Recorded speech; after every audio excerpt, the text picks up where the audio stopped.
بسم الله والحمد لله والصلاة والسلام على رسول الله وعلى آله وصحبه ومن والاه رب اشرح لي صدري ويسر لي أمري واحلل عقدة من لساني يفقهوا قولي.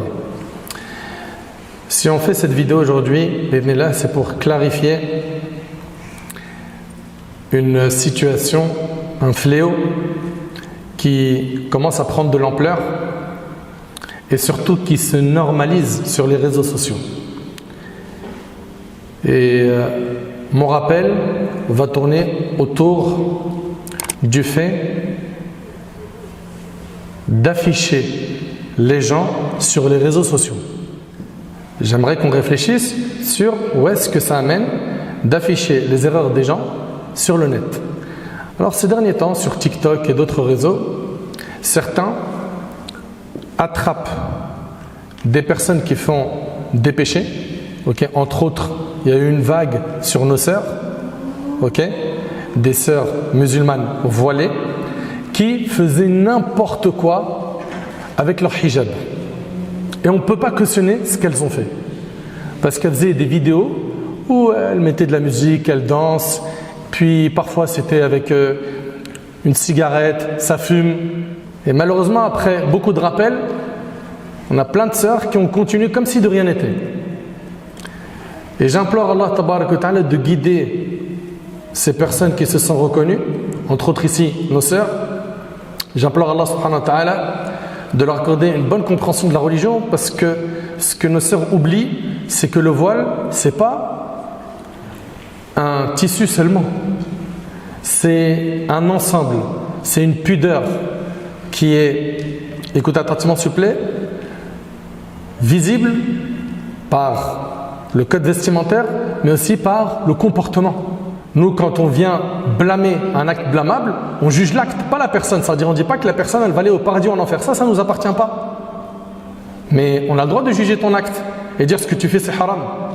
Et puis, c'est même une des grandes missions des prophètes, c'est d'ordonner le bien et d'interdire le mal.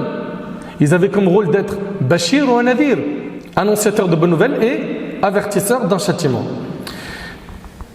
Très bien. Donc, on a dit qu'on ne peut pas cautionner le mal qu'ont fait certaines de nos sœurs et ceux qui affichent leurs péchés en public. Est-ce que ça, c'est une raison pour prendre ces vidéos et les mettre sur des pages TikTok ou des comptes Telegram ou autres pour les humilier afin qu'ils ou elles arrêtent leur désobéissance? Qu'ils arrêtent de salir le dîn comme ils le font? Ben non. En islam, ce n'est pas autorisé. Pour plusieurs raisons. Un, c'est qu'en prenant les péchés qui sont commis et en les diffusant, ce que tu es en train de faire, c'est quoi? C'est de propager un acte haram. Tu vas faire en sorte que d'autres personnes vont voir ce haram et donc tu auras des péchés pour chaque personne qui auront regardé la vidéo que tu as diffusée. Tu as été une cause de la propagation de ce mal. Tu vas me dire, ouais, mais elle le faisait déjà. Ouais, c'était entre elle et Allah. Maintenant, toi, tu es rentré dans le maillon des gens qui récoltent des péchés. Pourquoi? Parce que tout comme celui qui indique un bien, il a des récompenses, celui qui indique un mal, il a des péchés.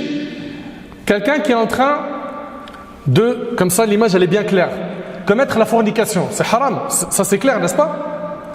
Si moi je prends cette vidéo pendant qu'il est en train de faire l'acte haram et je le dévoile, est-ce que quelqu'un d'autre a le droit de regarder cette désobéissance? Non. Et s'il le fait, il a des péchés.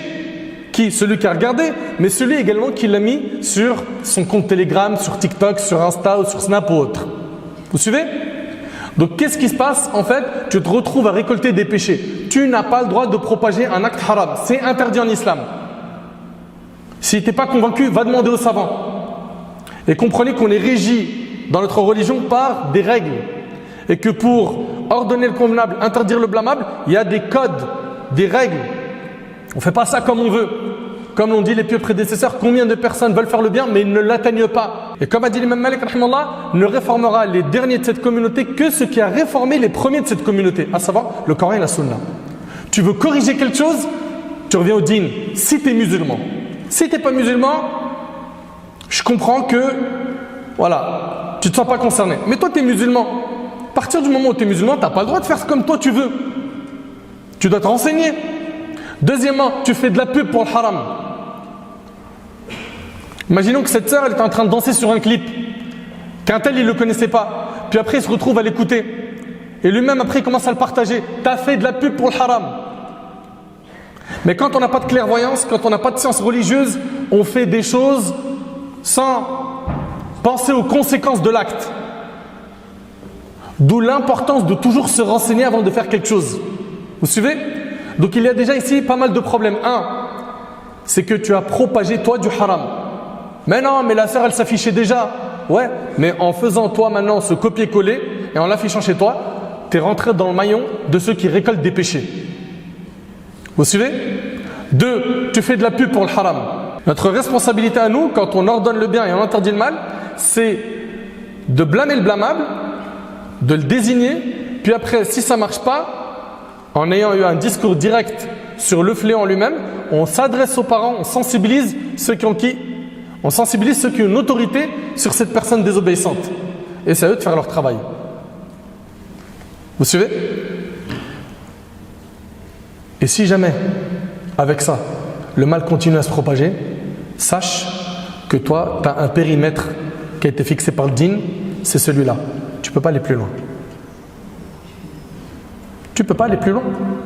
Allah Ta'ala, il a dit « Wa ma'ala rasoul illa al-balagh » Ce qui incombe au prophète, c'est de transmettre. Le prophète, il a dit dans un hadith dans les recueils authentiques que le jour du jugement, écoutez bien, il y a un prophète qui viendra, personne ne l'a suivi.